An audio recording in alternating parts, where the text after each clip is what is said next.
Hello, welcome to Canaan's Church Online. We're so glad that you're able to join us today. Before we really kick off, there's a couple things that I want you to know. First of all, Christmas Eve is almost on us. Like, we're almost there. We are going to have a Christmas Eve service online. We're not going to have one in person. We're going to have it online. And we want you really to be able to experience this. Invite your friends, invite your family, share the links with them. We're gonna launch that on Christmas Eve, and we're going to have that available at 4 p.m. on Christmas Eve. And you'll be able to link over to that through our website, on YouTube if you find our channel, Facebook will have that up there, and you can watch that at any time after 4 p.m. on Christmas Eve. So you won't want to miss that. It's going to be a fantastic time. It's going to be a lot of fun. You will enjoy it. Now, another thing that we have for you, and this is kind of leading up to Christmas Eve, we actually have a gift for you. We put together a Christmas bag, and in this bag we have all kinds of things. There's a reading plan for you, kind of as you lead up to Christmas, that you'd remember the Christmas story and why we celebrate Christmas to start with. Maybe fun to really do that with your kids. There's some cookies in here. There's some recipes from some other folks that are in Canyons Church that put together their favorite recipes, so you can find that, and maybe you can add that to your list as far as what you do on a regular basis for Christmas, year in and year out. We do have some candles, so during the Christmas Eve service, if you don't have a candle, there's some candles available to you. There's all kinds of great things in this bag, in this gift bag. And if you want to stop by, we would love, this is one bag for each family unit. So if you want to stop by sometime between now and then, if you could get a hold of us, if you email us, if you post something on Facebook, we will try to do our best to make sure that we make this available to you as best we can. So stop on by and pick up one of these gift bags. And then right now, I just hope that you enjoy the rest of our service today. Bye.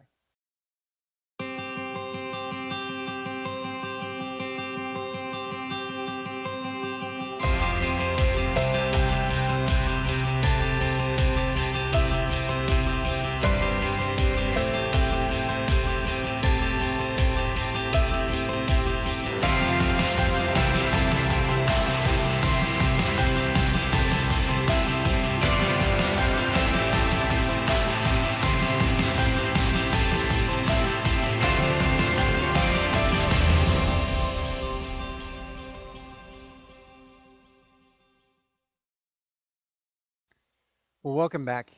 We are going to start off today with some predicted bad news. It's probably not the encouragement that you wanted right up front, but the idea here and the whole point of this is not to blame the research or be frustrated or upset, but actually to have an idea of what we can do to course correct, to make the adjustments necessary in order to make a difference in this predicted bad news. Because Pew Research did this study, and they estimate that by the year 2050, that there will be 40 million new Christian converts, which is great.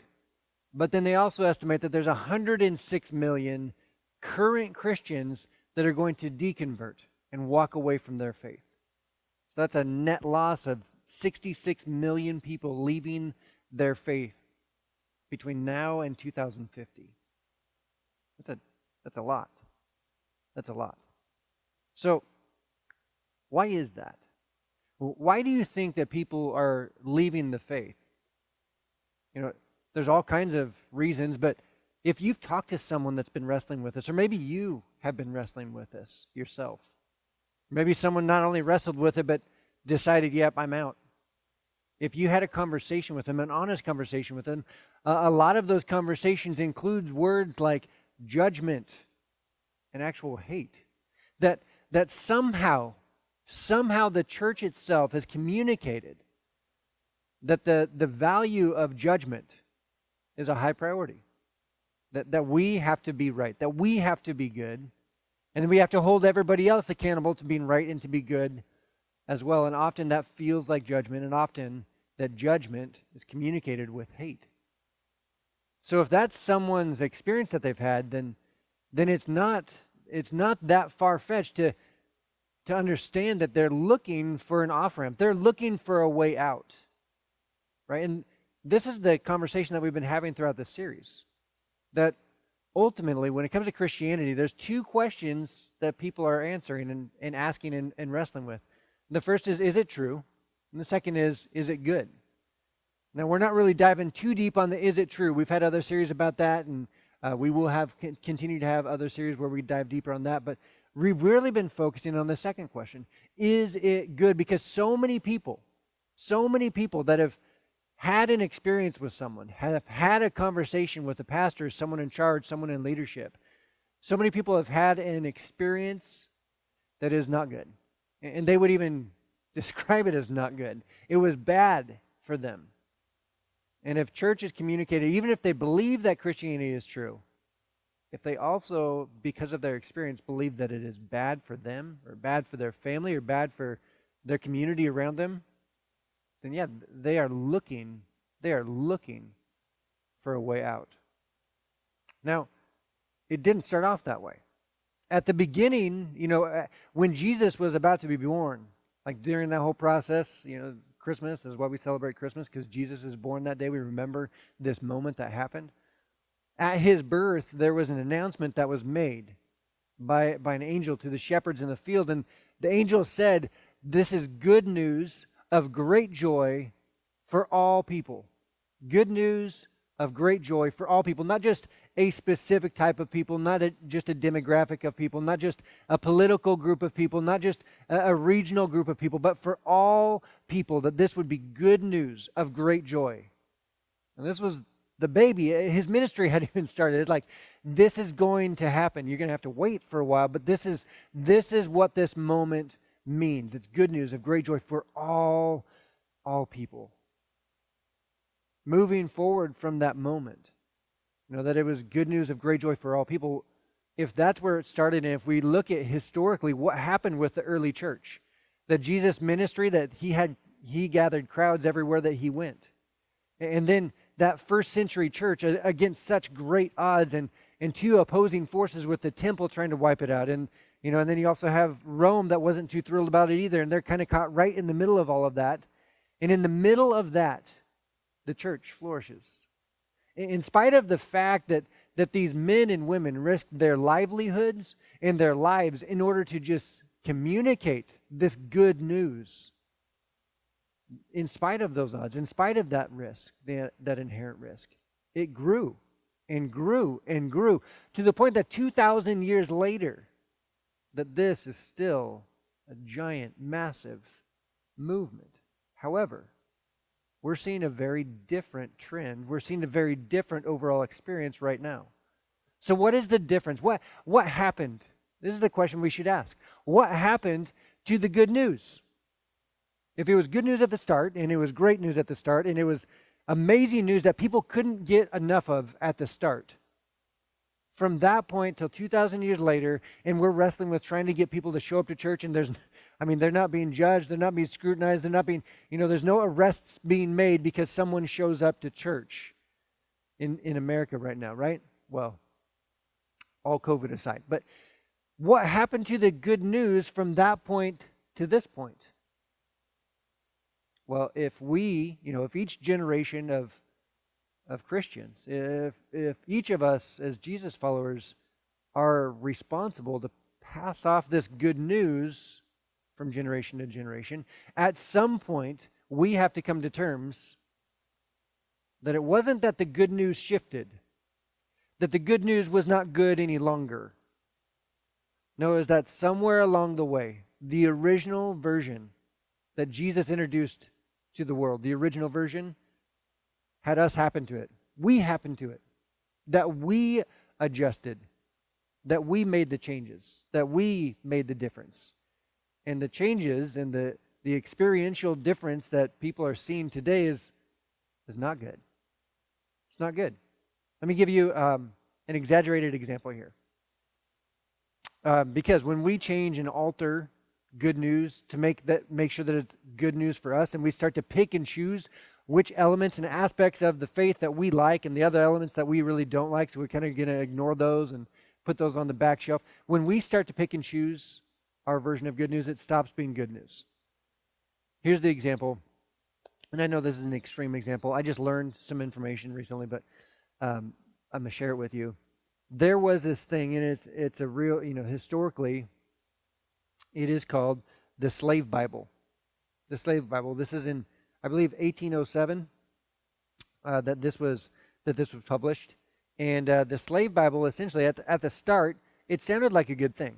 I mean, slavery aside, they published this Bible that was used to, one, allow slaves to learn how to read, and then two, that it would communicate and introduce them to the Christian faith. Well, that sounds great. That sounds great, but that's not all that the Slave Bible was about. You see, the edits and the adjustments that were made it different. They actually removed parts of the Bible that spoke against slavery, that undermined the authority of slavery. So like the whole Exodus story of the Israelites that were enslaved in Egypt, and then they escape slavery and God leads them out of Egypt into their promised land. Like that whole story is removed. It's gone. It's not in the Slave Bible. The other verses, like this one in Galatians chapter 3. There is neither Jew nor Gentile, neither slave nor free, nor is there male and female, for you are all one in Christ Jesus. This verse was removed from the Slave Bible. It went from about 1,100 chapters that are in the Bible to around 300 chapters that are in this Slave Bible. You see, the edits that were made it good news for slave owners, but not for slaves. And any time that you edit something, any time that you adjust it to make sure that it's good for you, it makes it not good for someone else. The good news that Jesus introduced is not to be edited. It's not to be adjusted. It is to be lived and walked out.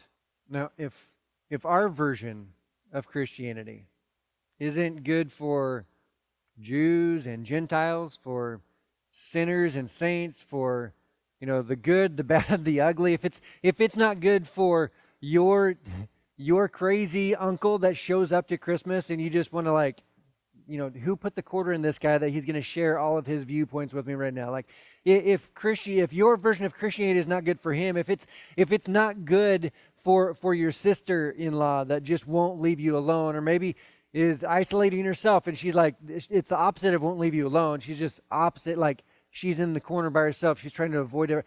Whatever it is, whoever it is, that if your version of Christianity, of the good news, is not good news for them and for your ex and for your current spouse and for your kids and for your neighbors, and if it's not good for everyone, then I'm going to go out on a limb and say it may not be the original version of the good news that was introduced to us.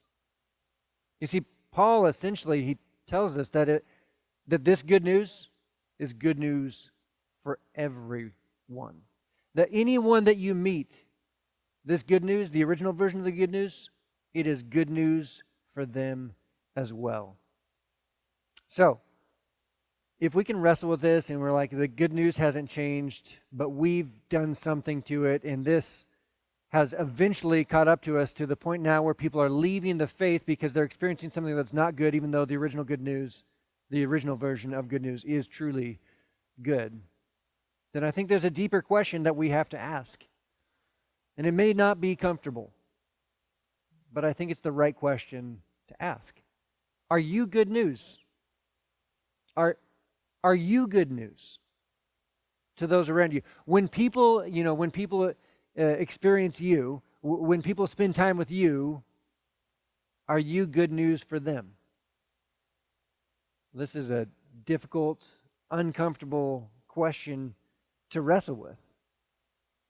Because at the beginning, it wasn't about, when Jesus, we've talked about this before, but when Jesus said that people would know who my followers are, when he described how people would know his followers, it wasn't because they had the correct belief. It wasn't because they had the fire insurance get out of hell free card. When you first became a Christian and you just didn't want to go to hell. That was the kind of decision that you made. It was like heaven or hell. Well, not hell, so let's use the get out of hell free card. If that was the decision that you made, that's not the original version of the good news. No, no. When Jesus said that people would know his followers, it was because they would see and experience how his followers treated one another and loved others around them. That would be the declarative, like the clarifying perspective on if someone was following Jesus or not. In Matthew chapter 5, it says, "You are the light of the world." That you are the light of the world. That the world is dark, that there's darkness in this world, but you are something different. You are the light of the world. Let your light shine before others, that they may see your good deeds. Not your beliefs, that they would see your good deeds and glorify your Father in heaven. You see, at some point in time, we've gotten comfortable with arguing and debating our beliefs. That you have to argue and debate to convince someone to believe and look and talk the way that you do. And you should believe.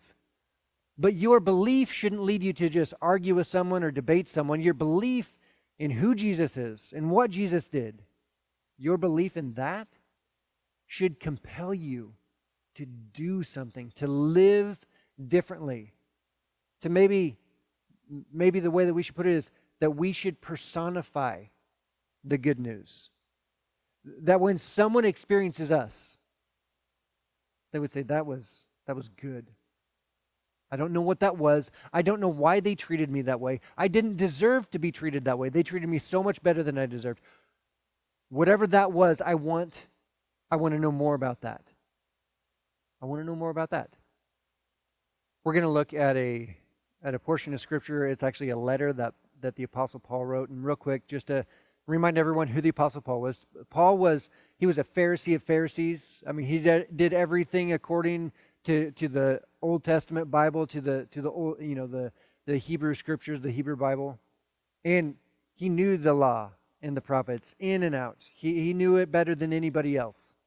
And he was threatened that he recognized that this Jesus movement was actually threatening his faith and his beliefs. So he's trying to wipe it out. And then he had this moment where he encounters Jesus in this bright light. And essentially it's like he changes jerseys in the middle of the game. He's on one team. He has this experience with Jesus and recognizes, oh no, I was absolutely wrong about everything. So he takes off his Pharisee jersey, he puts on a Jesus follower jersey, and from that time forward, his life is radically different. He travels around the Mediterranean Rim, and rather than trying to wipe out the churches and wipe out the people that are spreading the good news, he actually becomes a preacher. He actually tells people about this good news. And everywhere that he goes, he starts churches. And then he writes these letters back to those churches. So this is a letter to the church that's in Philippi. So Philippians chapter 2, verse 1 is where we're looking at. It says, "Therefore, if you have any encouragement from being united with Christ, if any comfort from his love, if any common sharing in the Spirit, if any tenderness and compassion," essentially, if what you've experienced, if there's anything good that you're experiencing from this, "then make my joy complete, being like-minded, having the same love, being one in spirit, and of one mind." And then he goes on to tell us what we should do, what this should look like. If you've gotten something out of this, if you recognize that this is good news, if you're on board with all of that, here's what you need to do. Essentially, this is Paul telling us what it looks like to be the light of the world. He puts some details to this. He says, "Do nothing out of selfish ambition or vain conceit." That our behavior, that the way that we live our life, the way that we manage and negotiate our relationships, that, whether it be at work or at home or, whatever it might be, that we don't do anything, that we do nothing out of selfish ambition or vain conceit. He continues, "Rather, in humility, value others above yourselves, that you should prioritize someone else ahead of you," which is so much different than everything else that we want to do. This is so unnatural for us, isn't it? Because we naturally put ourselves first. But what Paul is saying is if you've gotten some good out of the good news and you want to be the light of the world, what that means to follow Jesus is that we value others above ourselves. Not looking to your own interests, but each of you to the interests of others. Again, that you're focusing on how to improve someone else's experience, how to share with them joy and love and peace and all those things that we try to do. How do we do that not just for us, but for someone else? We put them first. In your relationships with one another, have the same mindset as Christ Jesus. And what was that mindset? That who being in very nature God, did not consider equality with God something to be used to his own advantage. Essentially, he's recognizing that Jesus could have done or asked or demanded anything. He's the Son of God. But rather than using that, he leveraged that to serve, to love those around him rather than for his own advantage. Rather, he made himself nothing by taking on the very nature of a servant and being made in human likeness.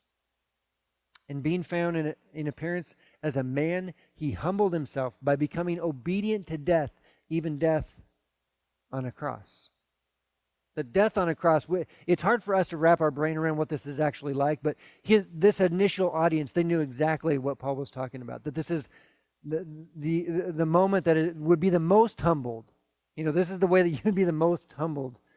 This is essentially, it wiped out everything about you. That there was no other level of humility that you could experience other than this crucifixion. This is the bottom.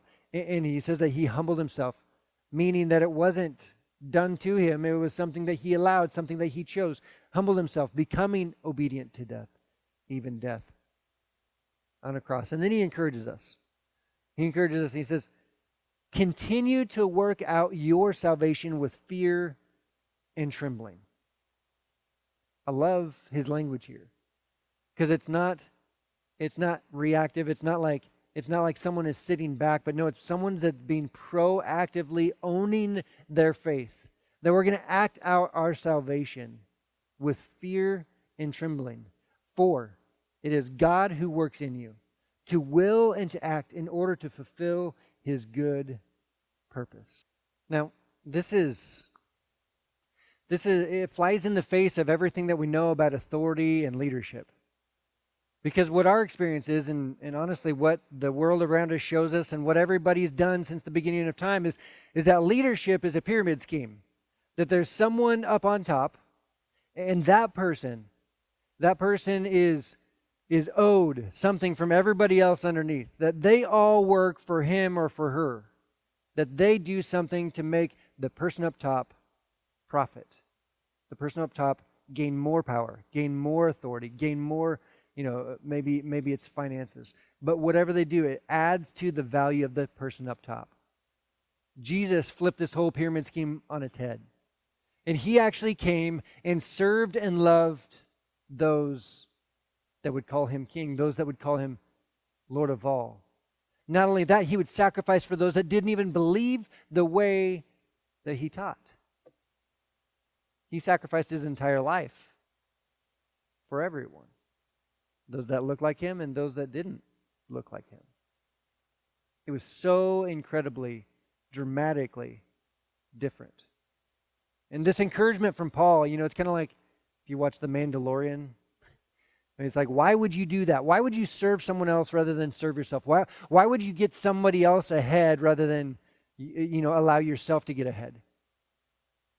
This is the way, right? This is the way. This is the way that we become the light of the world. This is the way that we actually represent Jesus well. This is the way that we become good news for those around us. Something else that happens over time. Again, as we kind of relax on what it means to follow Jesus, we start to edit, we start to adjust, we start to make it about us again. This is the tension that we all have. And some of you may have kind of bought into this, that Christianity, when we follow Jesus, It's one thing that good things happen around you when you follow Jesus. I think that is accurate. But when we start to claim that good things happen to those that follow Jesus, I think that is actually a step away from the original version. Because that means that only good things happen to those that follow Jesus. And when we look at our life and other lives around us, that doesn't add up. And sometimes that means that it's good news for us, but it's bad news for somebody else. So Paul continues on. And he says, "Do everything without grumbling or arguing, so that you may become blameless and pure." The way that you become blameless is not by grumbling or arguing. And something else that we often think of when we think of someone being blameless, we think that they're perfect, that they have to do everything right. But actually, being blameless means that you beat somebody else to blaming you. And the way that you beat someone else to blaming you is when you aren't good news for somebody else. When you make a mistake, when you mess up, when you sin, that you would actually call yourself out, that you would actually go and apologize, that you would ask for forgiveness from that person. So that when when somebody else or when they would approach you to blame you, it's already handled. You've already done what you needed to do, that you are blameless in that moment because you've taken responsibility for your own actions. That's what it means to be blameless. This is what Paul says. So we're not blameless by grumbling or arguing, by trying to prove our point. That's not how we're blameless if we are perfect and right. No. That we actually, in humility, that we would actually proactively seek those out that we've offended or that we've hurt, even when we can defend ourselves. And we take care of that offense. We value the relationship first and foremost. We take care of that before we move on. And then Paul does something, and this is Paul growing up as a Pharisee, and he has all this knowledge, all this information from the law and the prophets previously, and this is a quote from the Old Testament. He says that you'd be children of God without fault in a warped and crooked generation. I think this is pointing to human nature, because this is a quote from the Old Testament, which is, generations and generations and generations before Paul's time. Paul's using this in his current moment, telling the people around him, and yet 2,000 years later, we still would look at this and be like, yeah, the warped and crooked generation that we're surrounded with. It's still the same. People are broken. People are all common. We're all humans. We're all created in His image, and we're all in need of a Savior. So children of God, that you would be children of God when you're blameless, that when you live this way, that you are without fault in a warped and crooked generation. Not because you're perfect, again, but because you're blameless in the fact that you've gone ahead, you've proactively sought out whoever you need to in order to make right the relationship that you have. And he said, then you will shine among them like stars in the sky. That in contrast to the dark world around, that you would stand out. And the way that you would stand out is not by teaching. The way that you would stand out is not because you've out-argued, that you've out-debated, that you've won the argument. You've convinced them. That's not how you stand out. No. You stand out by owning your own stuff in life. That you stand out by following in Jesus' footsteps and loving others well around. Remember, that's how he said that we, if we follow Jesus, that we would be known by how we treat others and how we treat each other. So, today, in order to wrap up, let's wrap all this up. It's a Christmas pun. Let's be the good news, right? This is what we're talking about. We want to be the good news, not just know the good news, not just memorize the good news, that we would actually become the good news to those around us. And I have 4 suggestions on how we can do that. So we be the good news. We become the good news when we apologize immediately. When we have become not good news for someone else, when we've been bad news for somebody else, that we would own that part. that we would own our mistakes, that we would own our words and our language and our anger and the things that we've said before or done before, that we would own that and we would apologize immediately. And if we're on the other end of things, that we would forgive quickly, that we would not hold a grudge, that we would not hold this as ammunition to fight back later, but that we would forgive quickly. Because forgiveness has been extended and offered to us even though we didn't deserve it. So who are we to withhold forgiveness from someone else, even if they didn't deserve it? That we would also defer habitually. This is the prioritizing of someone else over yourself. This is, you would just say, oh, if that's what you would like to do, great, let's do that. That you wouldn't prioritize your own wants and your own needs and your own desires over somebody else, but that you would defer habitually to other people over you. And that you would give sacrificially. That you would decide that I'm going to give not just what's comfortable, but I'm going to give sacrificially where it feels like something, where it feels like I'm giving away something. For God so loved the world that He gave His only Son. Not because it was comfortable, but out of that sacrifice, His love for the world was proven and shown. And that's the challenge. It's simply those four things. I'm sure we could come up with some others, but in light of what Paul says, in light of the attempt to be the light of the world, this is how we move in that direction. Not just because we believe something, but because we believe something, it compels us to do something. It compels us to become the good news for those around us. So one more time. Are you good news? Are you good news for your family, for your kids, for your spouse? Are you good news for your employer or your employees? Are you good news for the school districts? Are you good news for those around? Are you good news for others? It's a difficult question to answer. It's also a difficult question to walk out, to become the good news. It takes everything. But we've also been given everything. Now, if you aren't a Jesus follower, if you aren't a Jesus follower and you heard all this, and you're kind of wondering, you're evaluating, you're like, but my experience says, or someone taught me this, here's what I want you to know today. That if the life and teaching of Jesus doesn't strike you as good news, that it may be because the church hasn't been good news for you. And if that's your story, if that's your experience, I want to apologize. On behalf of the Big C Church, I want to apologize and say, will you please forgive us? Will you please forgive us? We've done it wrong.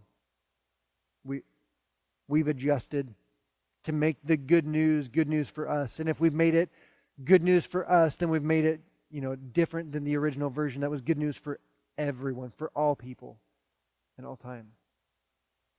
And today, if you've been on the outside looking in, today if you've been struggling with, is this good or is this bad? Is this good or not? I would just encourage you to evaluate. Not in light of how imperfect the church may be, but in light of the original version of the good news that Jesus introduced to the world. In light of that, is that good news? Is serving other people around you good news? Is prioritizing them? Is deferring to them? Is apologizing and forgiving? Are those things, is that good news? Is loving others around you good news? Because that is what Jesus came to do. Not to convince everyone, not to debate everyone, but by sacrificially loving everyone. And at the very beginning, when Jesus was first born, the angel came to make this announcement to the shepherds and to the world. Do not be afraid. I bring you good news that will cause great joy for all people. Today in the town of David, a Savior has been born to you.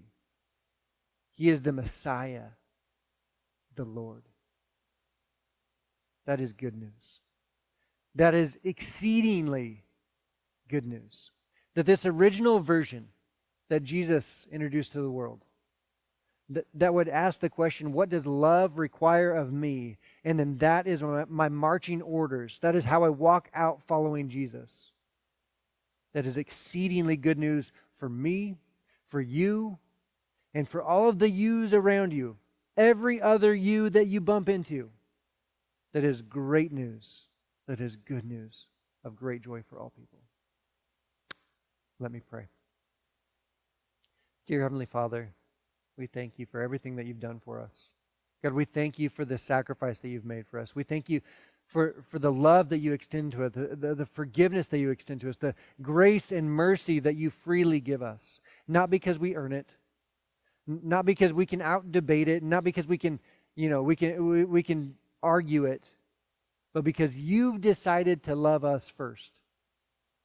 So God, I pray that you would give us the insight and the courage and the boldness to decide to follow you. That it's not enough just to believe, but when we truly believe, we would be compelled to be the good news for those around us. God, we thank you that you gave us the example, and we thank you for the privilege for this opportunity. In your name we pray.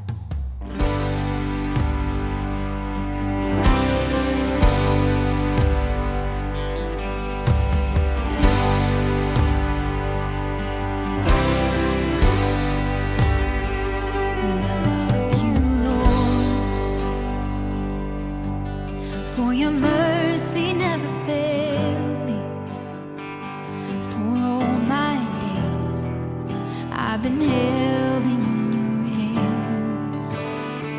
And from the moment that I wake up until I lay my head, oh, I will sing of the goodness of God.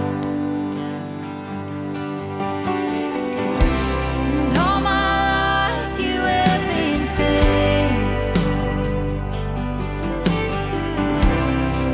my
in fields where they lay, in fields where they lay, keeping their sheep on a cold winter's night that was so deep.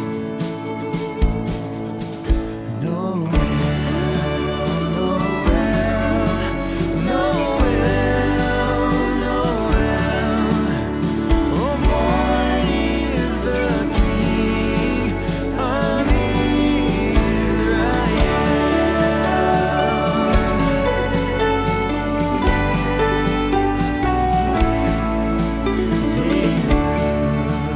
looked up and saw a star shining in the east, beyond them far, and to the earth it gave great light, and so it continued both day and night.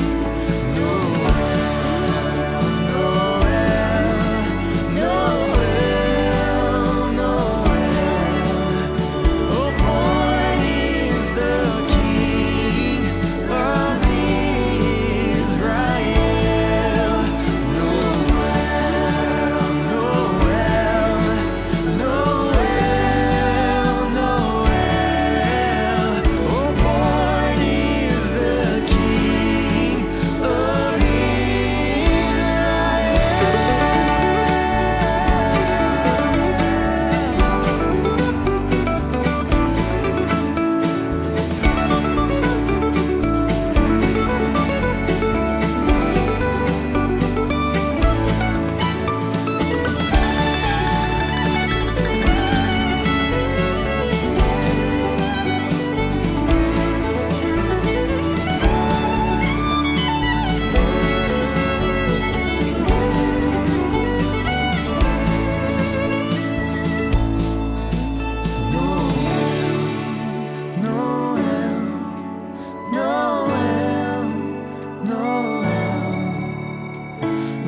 born is the King of Born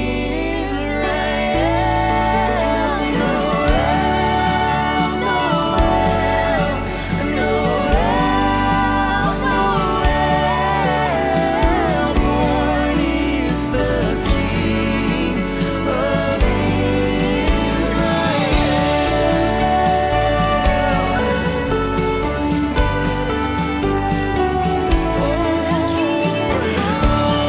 is the King of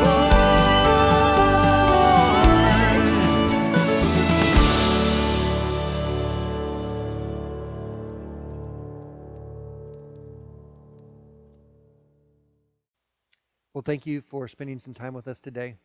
I hope that that was encouraging. I hope it was challenging. I hope that it was helpful for you. And I also hope that you would decide to be the good news to those around you. Don't forget, we got our Christmas Eve service coming on up this week, so we hope to see you there.